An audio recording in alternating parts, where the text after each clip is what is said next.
Fire the cannons. No. Oh, wait, didn't have... guacamole! Yeah. I didn't even think.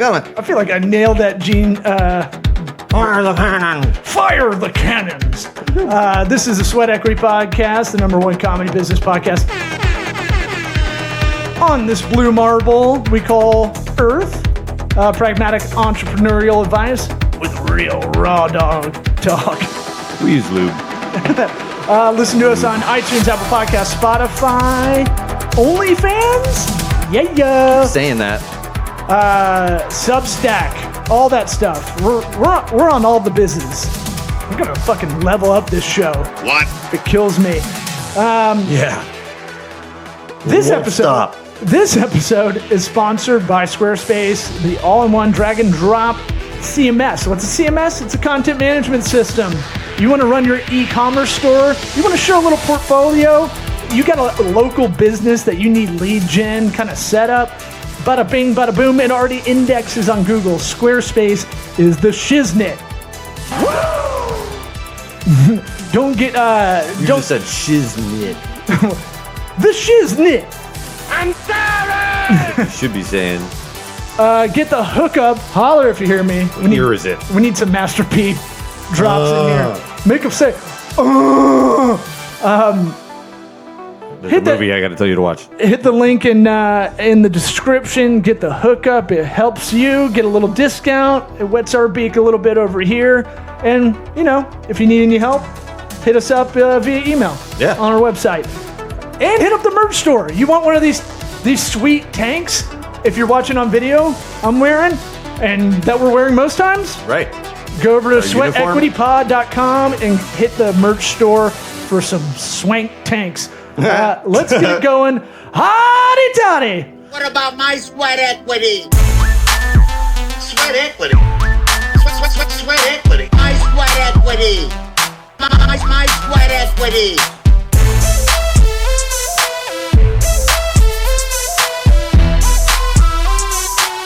What about my sweat equity? Yeah, I mean, we could hear you before. Yeah, I was. What happened was I had my headset on. I'm at Hyde Park. Okay. It looks like I'm at one of those. It looks like with the background. I don't know why it is. It looks like I'm at one of those funeral things, you know, where they go, "Ooh, remembering Dean." Yeah, anybody that's listening on audio, it kind of looks like Dean's in heaven. we're in a dream sequence with Dean. Yeah, exactly. Like you came back to tell us some sagely advice, which is why we have you on anyway. Yeah. Exactly. Gotta love the sage advice. Have people started calling you a legend yet when they introduce you? I hear. Yeah, I'm a legend in my own mind, Law. Well, that You for didn't? sure. Did you? No, but it happens. Oh, you don't want to be the first one. I see. No, it happens a lot. I've noticed this. Like, this is my hypervigilance or Asperger's or whatever. But I notice it on the comedy side, and because older comics hate it. But I started hearing it more off stage kind of introductions. This guy's a legend in sales or whatever, and you're like, Oh. it's supposed to be a compliment, but it becomes an insult to a lot of older people. I don't know. I mean, why? It's not. It's definitely not an insult to me. But what happens? What people they'll say that, but the general term they use, he's a ninja in sales. Well, that's your nomenclature that you've foisted upon everybody. Well, yeah. So they just mimic it back. Trendsetter. Nice. That's kind of branding. That's very I say this as a compliment, very Trump of you. Because he could throw an adjective in front of anybody he was campaigning against, and that stuck like crazy. Crooked Hillary. And then he would just keep telling you Everybody likes a good nickname. he has done it for 30 years where he's just like, I'm a great businessman. And then a lot of people are like, yeah, he's really good at He's business. a great businessman. I just heard somebody say it. And you look was at that? You look at his track It was him. record, you're like, That's right. maybe, not so much. But Trump aside, let's talk about how much you love Biden. No, Exactly. I'm out. what? Actually, all kidding aside, what Biden's done for businesses, most people don't realize. I've always done best in inflationary, disjointed times. So you beat me to I'm the actually question. I was going to say the last time we talked, you said this. We've done this before. I'm having deja vu, and I think we did it 3 times, and I think I said I had deja vu the second time. Well, this is getting really meta. Treja vu. All right. But it's worth repeating because obviously we don't exactly remember everything. Dug up his old notes. Well, Dean's like a jukebox. You can hit him with his go-to hits, and he's got it. It's the greatest hits. I could wake you up in the middle of the night, and you talk about the 3 circles of sales and everything, breakage, all that. So we cut you off. So in times where there's kind of what most people are having, the fear-based news, looming recession, inflation going up, I guess an exponential rate to a lot of people. I don't know. We kind of avoid it like you do a little bit. But tell us why that's a good time for you. Well, because what happens is now when somebody moans about pricing or something, all you do is you go, yeah, you can say Biden. That's all you have to say. And then they go, oh, yeah, it's horrible. You know, the Ukrainian war. You can blame anything. And what it allows you to do is adjust pricing today, where before when you'd adjust it, everybody go, why? Why are you adjusting prices?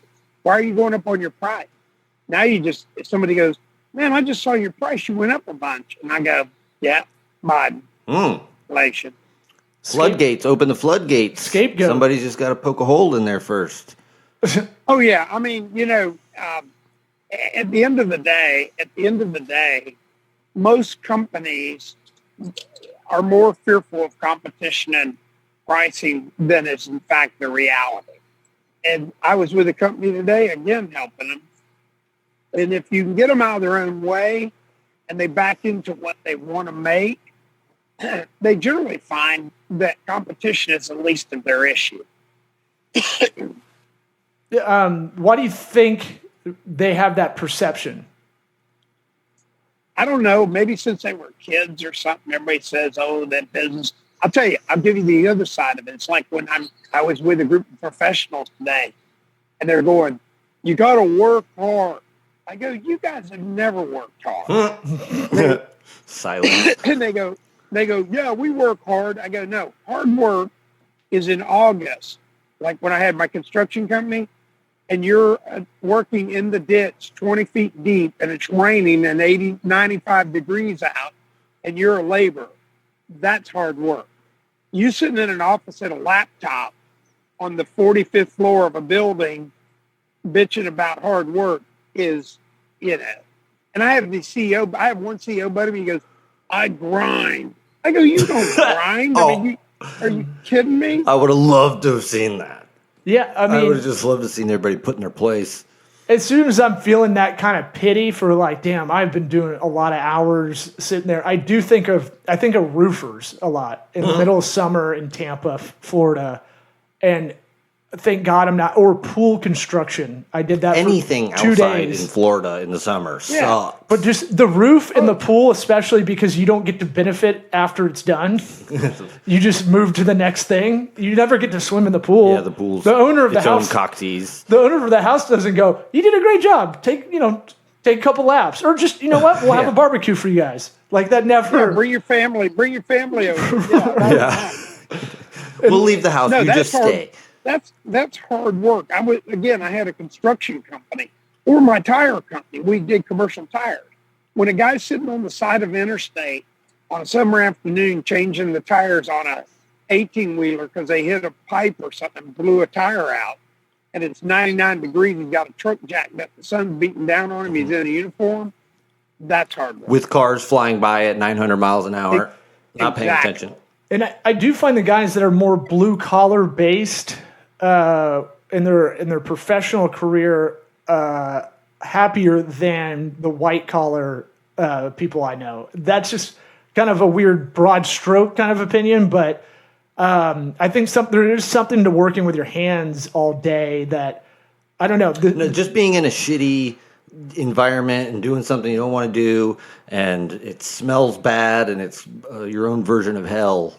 Everybody should go through that at one point. Oh yeah, to know Well, if you're. you know, Go ahead. I had a pretty large construction company, and I can tell you that the laborers, my guys are going, yeah, they're laborers, and I go, they've been doing it 20 years. They're professionals, and when I engaged them and started empowering them, these guys that were just a hair over minimum wage, they loved to win, and they would be highly productive. It was just insanely good. I think I told you that time when we gamified when I was in high school, and I gamified those prisoners, and production in that plant went up 20%. And the owner of the plant was meeting with my dad. My dad gave me this bad job because he wanted me to learn hard, and you know, and then when I took the job and I gamified it with these prisoners that were coming in, they had nothing to work for but gamifying it. Production went up 20% because we had fun. We didn't get any more money. The management didn't accolade it. We didn't care. We gamified amongst each other who could tie their steel the fastest and pour their beds the fastest and be done first. And we bet $250,000. So it wasn't big money. You did that in high school? Yeah, my dad wanted to bust my ass when I was in high school. So he got me a job working at a pre-stress yard making those big beams for bridges because his friend owned it. And he wanted me to think like how hard it was. Uh-huh. The first day I was there, a bus pulled out. And guess where the bus was from? Yeah. County jail, probably. Yeah. And so half the workers there were from jail. And so they were, you know, I'm a 17-year-old or whatever. They're just trying to, you know, treat me, and I was the grunt. And so I watched them pitching pennies. And they would scream and holler and yell at each other like, I just kicked your ass, pitching pennies towards the wall. So I finally, after a week or so, I went to my crew. I said, hey, guys, you want to have some fun? And they said, yeah. I said, let's bet the other 3 crews that we can tie our steel, pour our concrete, and get our bed approved first. $250,000. You guys in? They go, fuck yeah. And so we end up doing it, okay? And so about a month and a half later, every day, everybody's competing. We're all screaming and hollering, tying our steel. A month and a half later, I'm at the house, and Mr. Young, the owner of the company, who's my dad's best friend, who got me this glorious, stupid-ass job, you know, is sitting there with my dad in the backyard, and he goes, Don, I don't know what's going on at my plant right now, but my production's up over 25%. Mm-hmm. High school was different for And Dean than yeah. us. But what happened was, and what I learned that day as a young man, when you learn to gamify your business and make it fun, people are going to work for a living. They actually know about what they're worth, you know. But if they're having fun, they're going to outproduce anybody, mainly because they're having fun. And these guys had fun. We gamified. Makes sense. You Lots also of people don't have that competitiveness in their job. Well, you also treated them like a human. I'm guessing Weird. in this scenario. Well, but I was a laborer then. This is when I did with my companies. When I did it with my companies where I was CEO, yeah. But I was a freaking grunt labor, 17-year-old high school kid, you know, with hair down almost as long as yours, Law, today. So cute. And I was just, yeah, exactly. and these guys were prisoners. They had no motivation. They got the same pay. When they got on that bus, they didn't get to go out bar hopping or anything. They went back to jail. Oh, And when I figured out gamifying, when they loved to win, and it wasn't about the money, we just had fun. And our production went up 25%, not on behalf of the company, but on behalf of us for our own fun. you know, we're kind of dancing around. I've been kind of thinking a lot about incentives and penalties, right? And that's kind of the biggest motivator with everything, right? How do you do that? How do you get a corporate culture to do that? How do you gamify that? You know, like the corporate culture, like we're a family, and it's like, what kind of family? It can't be that hard. What do they got to do? What is your KPI? All right, whoever has the highest one, boom.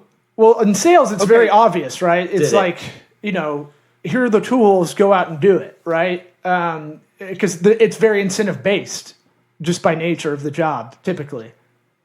Well, I'll use my construction company because that's a glaring example of almost 400 people that are mostly laborers and operators. You know, they're what I call the work in America. Uh-huh. And what I would do is 2 or 3 times a month, I would just show up and work on a crew as a laborer. In fact, the funniest thing was, and then when I would show up, my best story was I was on a pipe crew, and we're 20 feet deep in a ditch north of I-4 on 22nd Street laying sanitary sewer. And I'm down there for the whole day, and it's hot, it's summer. And it was funny because my guys I'm down there, I go, you know what's funny? And they all know me. It's not like undercover boss. And I'm a laborer, I'm helping them. And I go, you know what's funny? That city of Tampa guy that doesn't even know I'm CEO of the company. And one of my guys looks at me and goes, what are you talking about? And I go, he doesn't know I'm the CEO. He goes, yeah, he do. And I said, what makes you think he knows I'm the CEO? It's because there's nobody in a pipe ditch with alligator boots and a gold Rolex that ain't somebody besides the labor. And they all started laughing. Well, what happened is this particular instance, as I built trust, I said, what would you guys do to help your job and make it easier, better, and faster, gamify? And they said, we need a hydraulic pipe puller. I go, what does one of those do? They go, it hooks on the pipe, brings it home. We could increase production 20+%. I go, well, why wouldn't we have one? And everybody goes, well, they say it costs too much money. I said, how much does one cost? And they go, I bet that damn thing's $1,500, Dean. Well, my backhoe that was up there on top of the hill that was digging the ditch was $1 million. The front end loader that was backfilling was $300,000. The bulldozer was $150,000. The 2 guys with foreman shirts were probably $80,000 each. I go, are you kidding me? And they go, no. So I come down in the ditch. I get the backhoe to come down. It picks me up, brings me up to the top of the ditch, and it's now 2 or 3 in the afternoon. I went to my foreman. I go, those guys are telling me a hydraulic pipe puller would increase production. And these guys looked at me and they go, you know, I never thought about it. Probably would. I guess somebody better get their happy ass in the truck right now and go get one. So they went and got him. What happened was that traveled through the whole organization. Because what did the people in the ditch feel? What do you think they felt? They felt heard. Valuable. Yeah, valued and heard. Yes. And now we just started, the more our people felt empowered, the crazier, cool stuff they've been in the business 20 years. They've seen every stupid mistake on the planet. They knew what to do, but nobody would. Their comment to me was, nobody ever listens to us. I thought you were going to say you took your Rolex off and were like, go buy 2. Bring me the change. Backhoe was my name in high school. Go ahead. I bet. Sitting on that but one. not for the same reason. Yeah. I went to all guys school, so you take it from there.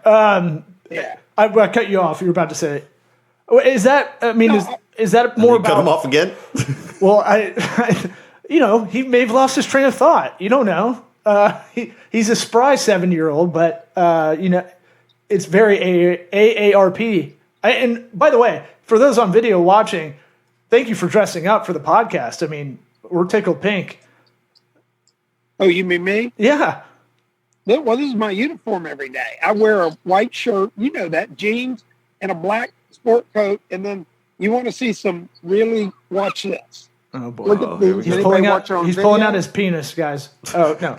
Whoa, look at that. Nice. Can you see him? Wow. You have those your boys? All 5 of your sons' headshots on your low-top Converse, I think those are? On my chucks, yeah. I want a pair. What place in Panama City did you get that done? No, you know what? I've got my son ordered for me. I've got 25 pairs of custom chucks. That's fun. Is that because those are the shoes y'all played in when you played basketball? No, what happened was is my wife helped the brother-in-law at a laundromat. She came home and we give the extra clothes people leaving the laundry for 2 weeks. We give them to Metropolitan. They're clean. We give them. And what happened was she was dumping them out to sort them, and there were a pair of red chucks. And I went, man, I had those in high school. So I put the chucks on, and I was downtown at my office, and I'm sitting there with my red chucks on, and these two smoking hot 20-something-year-old UT chicks walk by and go, "Those are hot." I went home and just started wearing Chucks. Yeah, Chucks. Don't. Yeah, and those are the shoes now. That's what you wear now. Yeah, I wear That's Chucks. decided. I definitely thought Yeah, that was going the way of my wife told me they look good. Because the wife usually tells you, no, you're not wearing those, or that looks good. That definitely took a turn. Yeah, but even today, I've been at breakfast and stuff this morning. I've had people walk by and they go, "Oh my God, those Chucks are insane. Is that your family?" I go, "Those are my sons." They go, "Those are the coolest shoes I've ever seen." So they create a conversation starter, and I have 25 pairs. So I wear a different pair every day, and they just are great conversation starters. It kind of looks like you're a big K-pop fan. If you didn't know they're your sons, it looks like a boy band on the side. It's all because your kids are all good-looking men, so it's all It kind of looks like I really miss NSYNC. This is my statement. But I guarantee you, when we all five go out, or the six of us go out somewhere, it's pretty crazy. Really? Please elaborate. Well, I mean, on previous episodes, if anybody wants to go back, you did tell us how to pull women into you, picking them up at a bar by kind of not paying attention to them, buying a drink, and just kind of moving your body language. Cool guy. Yeah. The walk by. The walk by, that's what it's called, yeah. Which I think is a good metaphor for kind of branding and marketing for a lot of companies. Nice. Well, you want to bring people into your business. What are you about and stuff? But the power of no kind of thing, if you kind of go, no, I don't want your business. For whatever reason, it will attract people. I find that out. I did have a text from you. We haven't had our breakfast in a while at Tahitian Inn, where all the ballers in Tampa Bay hang out. Right. But the last thing I was talking to you about, I was texting with you, is you said you were trying to stamp out the worst disease in the U.S. right now, and it's impacting Self-talk. Right. Was that what it was? Well, I said monkeypox because I nailed that setup. Bro, you don't even study for these podcasts, do you? Like I do. And so what I'm interested what was bringing that on. Are you experiencing a lot more self-talk out of people lately? Well, I've experienced it pretty much all my career. But it seems like right now there's a lot of noise, and it's like the economy and all this other stuff. If we take care of what's within our own purview, generally most of this outside stuff doesn't affect you, especially in the United States. I mean, we'll let all the social media platforms and everything.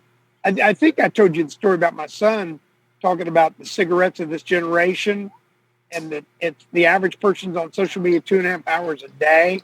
I think it was somewhere around, I think it's 40 work weeks a year when you do the math on it. It's like stupid numbers. And so self-talk, I've run into people all the time, and they convince themselves of stuff that's just not true. And I'll ask them, I'll go, "What made you think that?" Like the competition. I go, "Oh, it's competitive." I go, "What makes you think that?" "Oh, I just know." "No, what makes you think that?" And I've gone and secret shopped their competitors. I did that to a company one time. They told me their prices were way, had to be competitive. I went and secret shopped all their competitors. They were 15 to 20% cheaper than their competitors. And they didn't even know it. Right. You can create these kind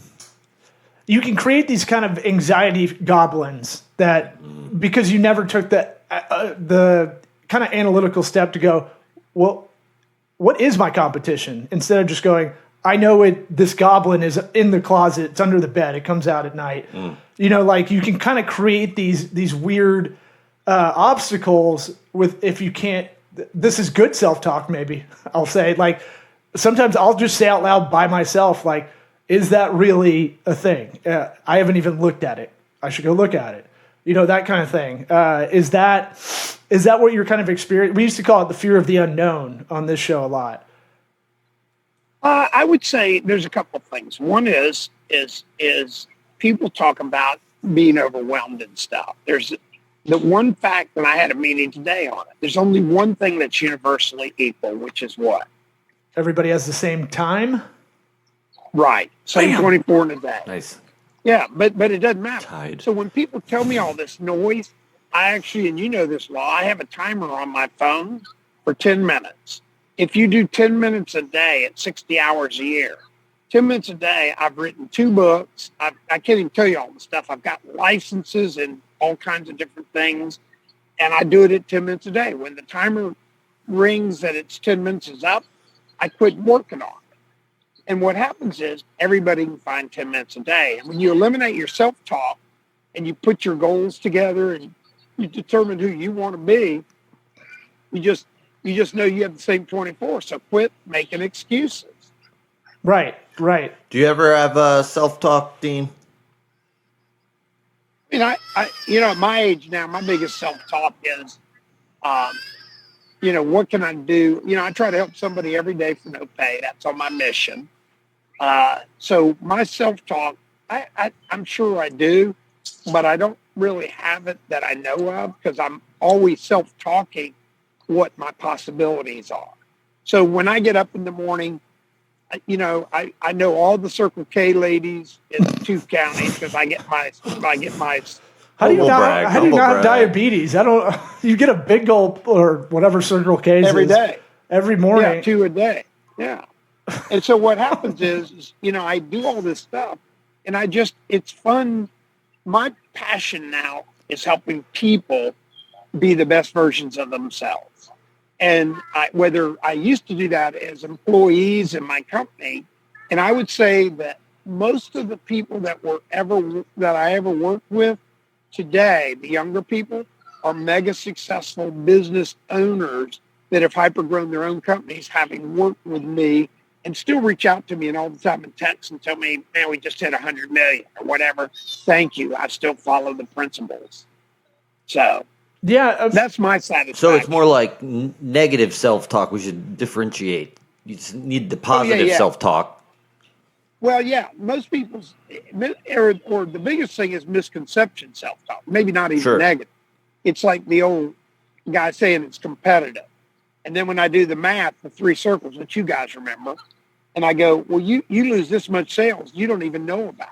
So how can you tell me it's competitive when 90% of the sales you're not getting, nobody even knows you exist? Shut up. Mm. Right. You don't even know the market share or the TAM or, any of that. Yeah. And basic competition research would, a Google search, maybe. Right. You can look up stuff online, almost anything. You can look up pricing. And you would think that this would be very fundamental, but I can't even tell you how many marketing companies I work with where the owners of the companies will say, the marketing company will say, what's your budget? And they'll go, well, I could spend 10 grand. The marketing company will go, okay, we'll market for 10 grand. Then they don't have the measurements for leads or whatever. So when I go in and start dissecting, I ask the marketing company, what's their cost of customer acquisition? And they go, well, I don't know. What's their cost per lead? I don't know. What's their traffic cost? I don't know. So then I sit down with the owner and I said, what's your cost per lead? I don't know. What's your cost to act? They don't know. When we dissect that, that's where when we had like Ideal Image, we spent $25,000 per month per location. Like in Tampa, we spent $150,000 a month. People would go, how can you spend that? Because I said, we know exactly what our lead cost is, our conversion cost, and what our customer acquisition cost is. And it wasn't even 10%. So all we did, that's why we grew the company. Yeah, I mean, specifically in this case, I was literally researching last night for a friend I'm trying to help out about this. And I go, look, I pulled industry numbers. I go, here's what it costs per lead, cost per acquisition. Here's your average revenue of a new patient. Here's your lifetime value on an average basis. And then I don't even know your capacity rate. Let's put it at 80, what you would call breakage. And then this is everything without referrals for your lifetime value, which is a big part of their industry, and send it over to them. And I had to write out a similar thing. Budgets are dynamic according to performance, right?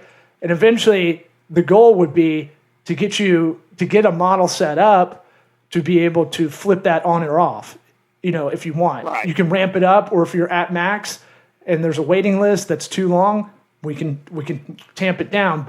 And sometimes you can spend too much and get no return. It's a nice meaty middle sometimes. Yeah, but if you're doing that, if you're spending and not seeing a result, you got a whole big another issue. Mm-hmm. Yeah, and so maybe 10 years ago, I wouldn't feel confident to go, hey, let's start. I want to use you as a trial. I'm trying to make it use this as a case study eventually. But like, I'll go, I'll do the minimum with this rate. But here's what I want in return. I want to have kind of a testimonial from you when I crush it for you on this. And by the way, I keep thinking about this. I've finally kind of just revived my old agency, and I keep thinking about you when I was talking to you a while back, and you're like, "Do you want a job?" And so, I was kind of splitting time. Like, should I go full time somewhere? Should I, I was kind of doing a half in, half out, and now it's kind of it's really come to fruition. I should listen to you earlier. That's kind of really what I was getting to. Everything you've kind of told me is like, and then it'll take me like a couple of speed bumps or hiccups, and I'll go, oh yeah, I should have just listened from the get go. Well, another thing, Rob, that a lot of companies don't do, and it's amazing to me, they do not take a demographer and figure out who their demographic really is. Mm-hmm. They do what I call they don't fly by the instrument, they fly by emotion. They say, my customer's this. Well, I would say 99.9% of the time when I go into companies, they have it wrong. And what's even doubly wrong is their marketing companies have it wrong. And so their marketing companies haven't insisted. It'd be like being a heart surgeon and somebody walks in and you go, okay, we're going to do open heart surgery. We haven't even taken my blood pressure.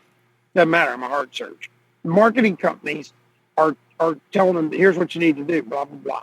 They don't even ask, who is your customer? Let's spend some money and find out exactly what your customer looks like. In all the cases I've ever done it, the CEOs and marketing companies were wrong. Yeah, and that to me is like a fundamental thing if you're helping someone out. Like, that's question number one a lot of the time. Like, who do you think your audience is that we're trying to... But you can't pay attention to them. Right. No. I'll go... I've actually you've kind of reiterated this in my kind of habits of doing any intro or discovery meeting. I want to ask them, then I want to go look up, and I want to, because it's a hypothesis in my head, right? What they're telling me. And then I want to go, all right, let me see the CRM data, or let me look at the macro part of it.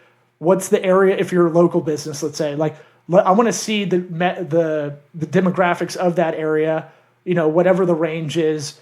If you're a stylist, like within 10 miles or something like that. And then really look at it and go, again, and it brings up, hey, that's the opportunity you're really missing. And what you kind of reiterate a lot too is don't get hung up in tactics. Go macro to micro with all this. Has to be the approach. So, l'chaim for that. I don't know how to end that rant.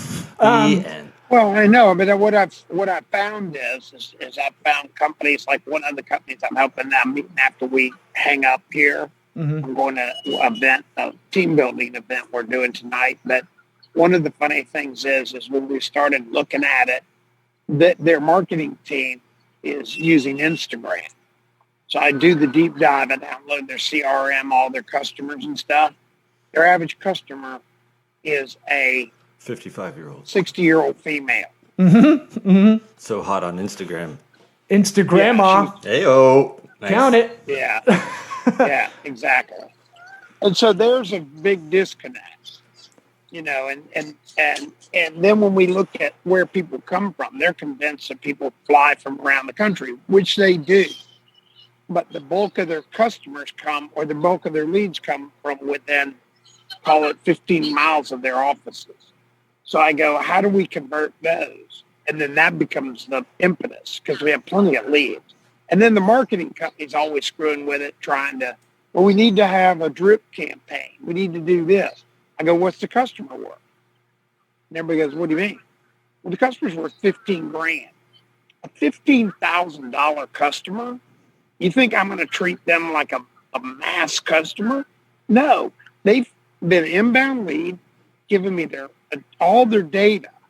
I'm going to I'll probably get in the car and go hug them. Right. Yeah, you can't treat them. You're not at that volume yet. You're not the best yet to be able to do that. You know. But even if you go to Tiffany's or you go to Louis Vuitton, right? Okay. Yeah. And they get your contact. When you walk in, they don't think you're just another purse person. Well, they do when they see law. My sister actually used to work at Tiffany, and they'd be like, "Sir, you lost?" And I'd be like, "No, just another purse person." My sister works here. Yeah, if law walks in, they go, "I'm sorry, you're probably looking for Gordon's down the mall." They're like, Same with me. We don't have any thigh necklaces for you. Right. Right. The last thing I want to leave on is when we were meeting last time, I thought this is kind of a good insight, is we were talking about the last time we had breakfast was what you were telling me about the smartphone. What was kind of the observation you were giving me? What's the most important feature of this smartphone that we've had 15 years? The off button. You mean when we were talking about, give me a hint back? Well, it was basically, you're like, what's the most important? What is the most valuable thing that came out of like the iPhone or any smartphone? And you said it was the ability to take pictures, to record what's going on. I think you were talking to me about something with your son, but one of the five. But I thought that was a really good insight because I kind of think that as well. We take it for granted. We have this camera or we have the ability to record audio. I think we were talking about something in the news, someone getting caught saying something wrong. But I don't know if you had any more thoughts on that, or maybe I just made this conversation up. Well, no. The smartphone has changed our entire planet. It's the smartphone I'm talking to you on right now is more powerful than the computer, both in storage, processing, everything that ran my entire statewide tower company. And the smartphone today gives you access. Well, the good news, it gives you access. The bad news is it gives you access. And what happens now is everything's real time. So what will happen? You see it on the news. You'll see a video, and what angle it's shot at, somebody will think somebody did X, and at a different angle, it's something different. And now what's even crazier to me, you'll see a murder going on and nobody's doing anything about it but recording it. There's 4 people standing there with their iPhones recording some guy getting stabbed. And everybody goes, oh, yeah, we got to record it. Now we know about it. Who the hell is helping the guy getting stabbed? Well, back in the day, we would jump on the guy that was stabbing the guy. Us too. And we'd all pull him off. For sure, Us too. Yeah, we're right there with you. On board. We're kind of old souls in that way. Definitely. Wouldn't even think about it. But you look today and you sit there and you go, oh, wait a minute. How could it be possible we have 3 video recordings of a random person getting mugged and stabbed on a subway?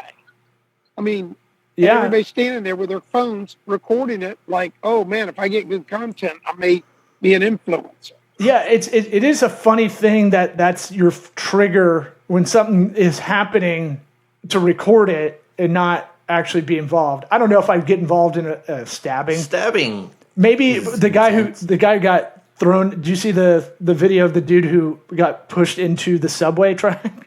No, but I can imagine. Yeah, and he's alive still, but it's one of those things where you're like, I could shoulder check the guy that was about to push him. Like I could get my John Lynch on with that, but a lot of people aren't.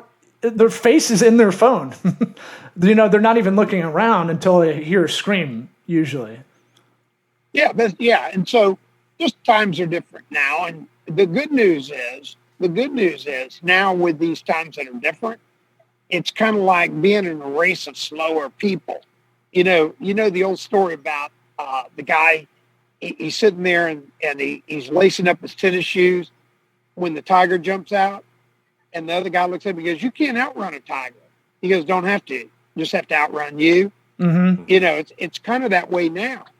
Right now, there's never been as good or if there's such a word, but as great of an opportunity for people to be successful in whatever they want to do today because of technology, all the factors allow somebody that wants to be so successful today where 30, 40 years ago you didn't have the same opportunity. So these are great times. And if you eliminate the self-talk, convincing yourself of what won't happen or can't happen, and you take ownership of the possibilities, it's crazy. And I see it every day. That's a good note to end on. Appreciate you coming on again. Always I love the legend, Dean Akers. The legend, Dean Akers.